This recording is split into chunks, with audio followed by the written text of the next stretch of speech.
Assam help tech চেনেলটিৰ অন্য এটা ভিডিঅ'লৈ আপোনাক পুনৰবাৰ স্বাগতম জনাইছোঁ। বন্ধুসকল, আজি আপোনালোকৰ বাবে অতিকৈ গুৰুত্বপূৰ্ণ আৰু এটা ভাল ভিডিঅ' লৈ আহিছোঁ। সেইসকলৰ বাবে যিসকলৰ নাম চৰকাৰী ঘৰৰ লিষ্টত আহিছে বা যিসকলৰ নাম চৰকাৰী ঘৰৰ লিষ্টত অহা নাই। বন্ধুসকল, যদিহে 2018 চনৰ চেনচন লিষ্ট অনুযায়ী আপোনাৰ নাম আহিছে, তেনেহ'লে আজি এইটো ভিডিঅ' আপোনালোকৰ বাবে অতিকৈ গুৰুত্বপূৰ্ণ হ'ব। আৰু যদিহে 2018 চনৰ চেনচন লিষ্ট অনুযায়ী আপোনাৰ নাম অহা নাই, তথাপিও আজি এই ভিডিঅ'টো আপোনালোকৰ বাবে অতিকৈ গুৰুত্বপূৰ্ণ আৰু এটা ভাল ভিডিঅ' হ'বলৈ গৈ আছে। কিয়নো 2024 চনৰ চৰকাৰী ঘৰৰ লিষ্টত নাম থকা নথকা সকলোকে ঘৰ দিয়া হ'ব।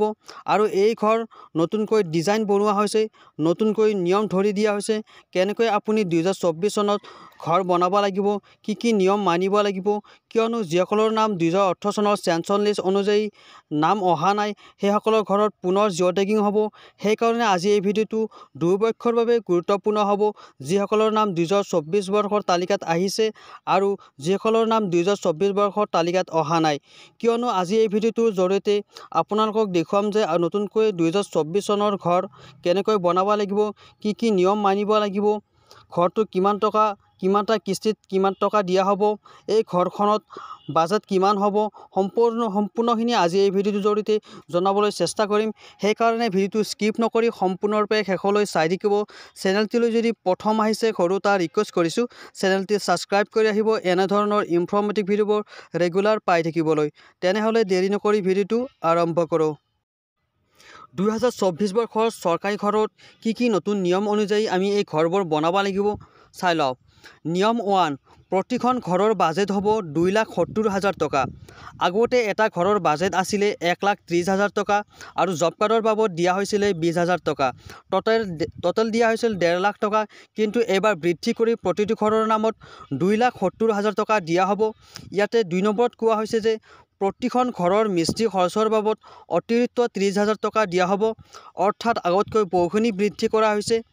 ইয়াৰ পিছত 3 নম্বৰত কোৱা হৈছে যে চাওক, যেতিয়া আপুনি চৰকাৰী ঘৰৰ প্ৰথম কিস্তিৰ টকা লাভ কৰিব, তাৰ পিছত কি নিয়ম অনুযায়ী এই ঘৰটো বনাব লাগিব। যেতিয়া আপোনাৰ প্ৰথম কিস্তিৰ টকা বেংক একাউণ্টত সোমাব, উলিয়াই আনি প্ৰথম কিস্তিৰ টকাৰে ঘৰৰ ভেটিলৈকে লিণ্টাৰ ফাউণ্ডেশ্যনেৰে সম্পূৰ্ণ কৰি ভেটিলৈকে আপুনি মাটি পেলাব লাগিব। এইখিনি কাম 30 দিনৰ ভিতৰত সম্পূৰ্ণ কৰি GPC আৰু GRSক জনাব লাগিব। তেওঁলোকে আহি আপোনাৰ GPCয়ে ঘৰটো ফটো উঠাব দ্বিতীয় কিস্তিৰ বাবে আৰু GRSে আহি আপোনাৰ মিস্ত্ৰী খৰচৰ 30% টকাৰ বাবে ফটো উঠাব। ইয়াৰ পিছত 4 নম্বৰত কোৱা হৈছে যে দ্বিতীয় কিস্তিৰ টকাৰে ওপৰৰ লিণ্টাৰ লেভেললৈকে আপুনি লিণ্টাৰ ফাউণ্ডেশ্যন সম্পূৰ্ণ কৰিব লাগিব। এইখিনি কাম 30 দিনৰ ভিতৰত সম্পূৰ্ণ কৰি GPC আৰু GRSক জনাব লাগিব। তেওঁলোকে আহি আপোনাৰ GPCয়ে ফটো উঠাব আপোনাৰ তৃতীয় কিস্তিৰ বাবে আৰু GRSে ফটো উঠাব আপোনাৰ মিস্ত্ৰী খৰচৰ 30%ৰ বাবে। এইখিনি কাম কমপ্লিট হোৱাৰ পিছত ইয়াৰ পিছত 5 নম্বৰত কোৱা হৈছে যে তৃতীয় কিস্তিৰ টকাৰে ঘৰৰ কাম সম্পূৰ্ণ কৰি ঘৰৰ ৰং সম্পূৰ্ণ কৰিব লাগিব। সম্পূৰ্ণ কৰি GPC আৰু GRSক জনাব লাগিব।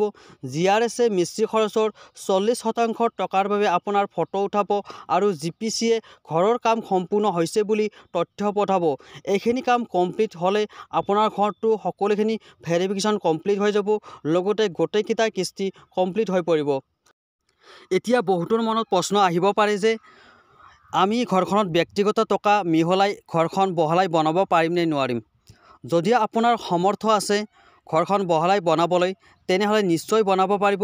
কাৰণ চৰকাৰে এতিয়ালৈকে এই বিষয়ত কোনো ধৰণৰ বাধা প্ৰদান কৰা দেখা নাই, কোনো ধৰণৰ গাইডলাইন দিয়া হোৱা নাই। চাওক বন্ধুসকল, যদিহে আপোনাৰ মনত প্ৰশ্ন আহিছে এই 2,70,000 টকাৰে আমাৰ এটা সৰু ঘৰ হয়, তেনেহ'লে আপোনালোকে নিজৰ টকা ইউজ কৰি নিশ্চয় ঘৰটো বহলাই বনাব পাৰিব। এই বিষয়ত এতিয়ালৈকে চৰকাৰে কোনো ধৰণৰ বাধা প্ৰদান কৰা দেখা দিয়া নাই। এতিয়া এইখিনি আছিল 2024 বৰ্ষৰ চৰকাৰী ঘৰ পোৱাৰ আগতে আপুনি জানিবলগীয়া কিছুমান ৰুল। এনেধৰণৰ চৰকাৰী স্কিম ৰিলেটেড ভিডিঅ'সমূহ নিতৌ পাই থাকিবলৈ আমাৰ চেনেলটি ছাবস্ক্ৰাইব কৰি ৰাখিব। লগতে ভিডিঅ'টো ভাল পালে এটা লাইক কৰি দিব আৰু লগতে অন্য বন্ধুবৰ্গৰ ওচৰত শ্বেয়াৰ কৰি দিব।